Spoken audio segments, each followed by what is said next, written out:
What's up, fight fans? Big developments in the MMA world today as tensions between Ilia Topuria and Islam Makhachev are heating up fast.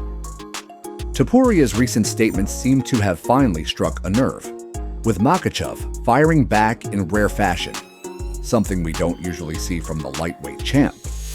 Fans are reacting just as strongly, and even Chael Sonnen has publicly sided against Topuria. Meanwhile, Alexander Volkanovski is now eyeing a fight with Movsar Evloev, though Dana White might not be fully on board. In other news, emotional backstage footage of Diego Lopes crying after his loss to Volkanovski has surfaced online, as well as clips of Dana White congratulating Paddy Pimblett following his victory over Michael Chandler. Another leaked video shows Pimblett paying a respectful visit to Chandler and his family after the fight. Pure class. Amid all this, we've got a small ask. We're just shy of 85,000 subscribers, and your support would mean the world. Back to the action. Ilia Topuria has officially hit a new level of stardom, landing a coveted spot on the Joe Rogan Experience, a platform reserved for the elite. Many believe his appearance is part of a bigger UFC push to set up a blockbuster showdown between him and Makhachev. On Rogan's show, Topuria didn't hold back, making it clear he's gunning for the title and sending a direct message to Islam. The hype is real, and it's only getting bigger. Next voice, Ilia Topuria isn't holding back as he pushes for a title shot against Islam Makhachev, pointing out the UFC's history of granting title opportunities across divisions to stars like Henry Cejudo, Conor McGregor, GSP, and Jon Jones, and arguing that after knocking out two all-time greats, he's more than earned his chance.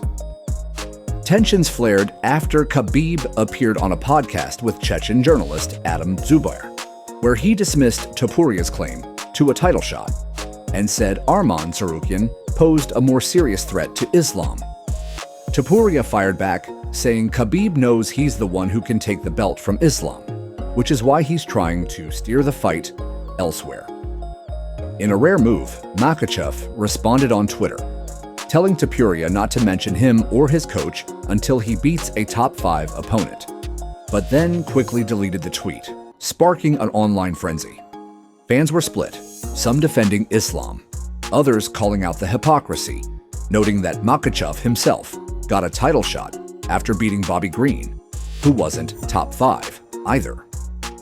Now, Makhachev wants Arman to fight Topuria while he waits for the winner of Belal Muhammad versus Jack Della Maddalena, with plans to move up to welterweight. But there's a snag. Khabib recently admitted Belal is like family to their team, and they're unwilling to fight him, putting Makhachev in a holding pattern. Meanwhile, Topuria is keeping things professional, avoiding personal or disrespectful trash talk, and playing the mental game, hoping to pressure Islam into accepting the fight. From Topuria's perspective, all signs point to Makhachev eventually facing Belal next, but for now, the division is tangled in politics, timing, and loyalty. I would like to fight with Islam. But if they don't give you that fight, if they give you like a #1 contender fight, when would you like to fight next? I wouldn't fight for a #1 contender really? fight. It's the most marketable fight, right? I don't care if Islam decides that he doesn't want to fight me. I don't care. I said till you're going to have to fight me. Okay? You say that you are the world champion, you're going to keep dominating the division, all that. I'm here. You can't keep avoiding me all the time. So you would just sit on the sidelines rather than fight someone else? I don't think that they're going to do that. I get the promise that I would fight for the title in my next fight. Mm-hmm. So how much time you will stop me and from the fighting? And I prove that I deserve that shot. Once I pass him, I get the title, and you put me against Paddy. For instance, Arman Tsarukyan is confident that Topuria's next fight will undoubtedly be a title shot. Happen. I would like that to happen if Belal wins, but that's an if. Jack Della Maddalena is a bad motherfucker. He's good, man. That guy's good. Even if he wins, they're going to make that fight happen. against Islam. You think so? Yeah. Well, if Jack Della Maddalena wins, then Jack is the new welterweight champion.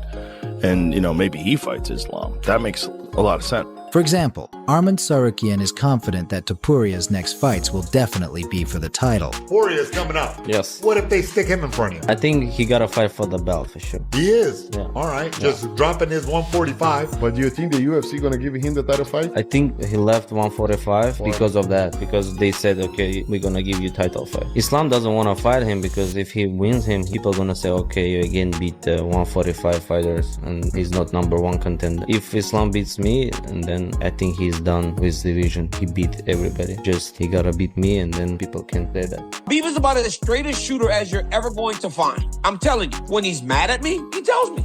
When he's mad at someone else, he tells you. He doesn't hide. So when you hear him say things publicly, take it as fact. This isn't him posturing.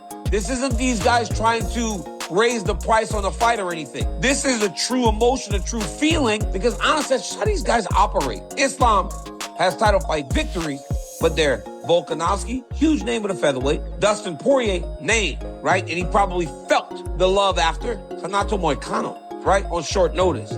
So of his 4 fights, there are a lot of situations where he just didn't probably feel the love. And if you're trying to build a legacy, you gotta feel that love. The update should not feel good for people that support the idea that Ilia Topuria should fight next. I'm just being honest with you, because I'm telling you, I know these dudes.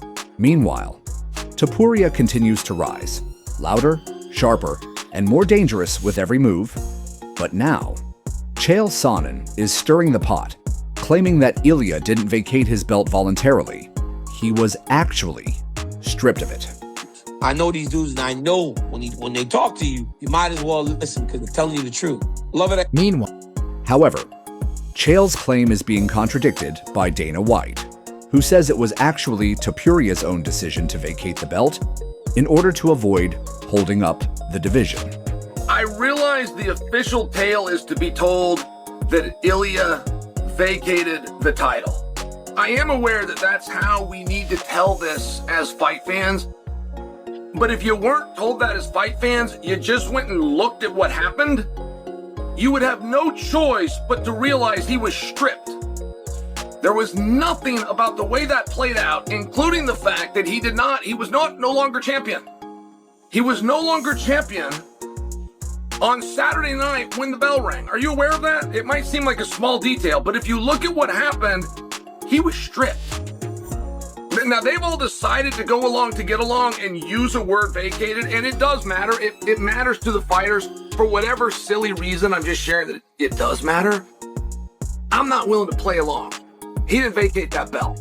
Ilia got stripped. but Chael Dana says otherwise, that it was Topuria himself who chose to vacate the belt so he wouldn't hold up the division. Did he vacate the belt, or did you guys say, if you're moving to lightweight, then we don't want to hold up the featherweight division? No, he did that. He said, I've done everything I can do here. I'm ready to move up. And he vacated it. He said, I shouldn't be holding up anybody's opportunities. And, it's always, I respect when guys do that. Terrence McKinney doesn't believe Ilia Topuria is ready for the lightweight division, arguing that Topuria is simply too small to compete at that level. Ilia moving up to 55. What do you rate his chances if the Islam fight happens? He's getting dominated. I hate to say it. You think so? I just think just the height and his frame is it's not big enough for the weight class. Why? Really? Yes, that's how I feel. How important do you think that is? It's huge, because Michael Chandler, you see him, he's jacked, you know what I mean? So he's like one of the other people. But once you get up the weight class, like the game's so evolving. People are like 6'3" now. Look at Ignacio. Look at Joel Alvarez. These guys are itching towards the top of the division. So, like, you gotta have some height. Caso de que os enfrentéis, ¿cuál sería tu predicción para esa pelea contra Ilia? Sí, se essa luta acontecesse, caminharia para frente como sempre caminhei com todos. Sim, sabendo que é um cara duríssimo, porém, a categoria do peso leve é uma categoria muito complicada. Tem esse cara que tem a patada muito dura, tem um jiu-jitsu muito bom, pero caminharia para frente o tempo inteiro em busca do nocaute para poder mostrar que minha categoria é uma categoria muito difícil. Pero, como falei para você, tenho todo o respeito do mundo pela pessoa que é e pelo grande campeão que é. Charles Oliveira shared his thoughts on a potential fight with Ilia Topuria, saying he'd approach it like any other tough matchup, with respect and focus. He acknowledged that Topuria is a dangerous opponent, but emphasized that the lightweight division is incredibly tough and not easy for anyone to break into. Meanwhile, after defeating the surging Diego Lopes, Alexander Volkanovski has set his sights on Movsar Evloev. Volkanovski believes Evloev has earned his shot, noting the Russian has been calling for the fight and that handing him his first career loss would be a meaningful achievement. However, even Volkanovski admits he's unsure if Dana White will approve the matchup, and interestingly, Evloev agrees. He's also doubtful that the UFC president will greenlight the title bout. I've got to ask you about what's next. Obviously, everyone will talk about the Movsar fight. I don't know how exciting or how excited people are about it. The Ilia fight, I'm sure, is one you'd love to run back. Where are you? Where is your headspace at the moment about what you would like to do next? Because there are plenty of options for you. Yeah, well, I guess got to talk to the UFC. You know, I did mention Movsar. He's undefeated. I like the fact that he's undefeated and, you know, still one of the younger generation again, right? Like undefeated. I think for the legacy that would still mean so much. But you're right. Is that what the fans want? Is that what the UFC wants? Does it give you hope, though, that Volkanovski is saying, like, I do want to fight him. I like that he's undefeated and I want to... I believe that if we ask Volkanovski, he will fight because he's real champ. But we don't know if UFC need it. Why do you think they're not just, like, more excited? Do you think it's because you haven't finished anyone in the UFC yet? Do you think that's what's holding you back? I don't know, maybe because the only thing they can talk is just I have no finish, so... It's literally the only thing that can be. So now, Alexander Volkanovski, the first fighter 35 years older to become champion in 125 pound division in the UFC. This is so, it's not frustrating, but there's been other athletes outside of the UFC who've done it before. Yeah, but that just shows you how big the UFC is. Like, nobody recognizes any other organization, but that is a big feat. Being over 35, I think I've done it against Adriano when I did the flying knee, was 36 years old. And then I defended it at 37, I think. When did I fight him? 37, but anywho, yeah, absolutely amazing. Additionally, footage has leaked online showing Diego Lopes crying backstage after his loss to Alexander Volkanovski at UFC 314.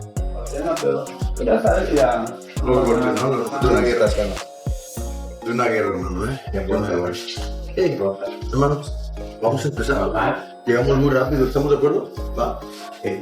Ya hemos estado aquí, ¿te acuerdas? Ya hemos estado aquí, hermano. Y ya estás dando una levantada, ¿va? ¿Listo? Siempre, ya sabes, hermano, siempre estamos aquí contigo, ¿eh? Toda la vida. Toda la vida. Si quieres sacarlo, sácalo, ¿va?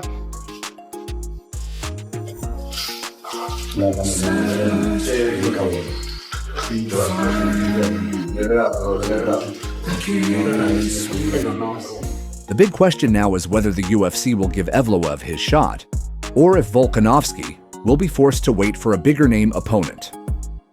Next voice. Additional footage has surfaced online showing Diego Lopes in tears, backstage following his loss to Alexander Volkanovski at UFC 314. In another leaked clip, Dana White is seen congratulating Paddy Pimblett after his victory over... Oh, dude. Like that? Wow. You like that? You look So the deadline, that's how we roll, man. Everybody keeps doubting you, man. Everyone, and then we prove them wrong every time. Congrats. Another Thank you very much. Hope you good, little man. Patty. Patty, man. Patty. Thank you very much. Again, Mike, thank you for stepping up and sharing me up. I appreciate it. Michael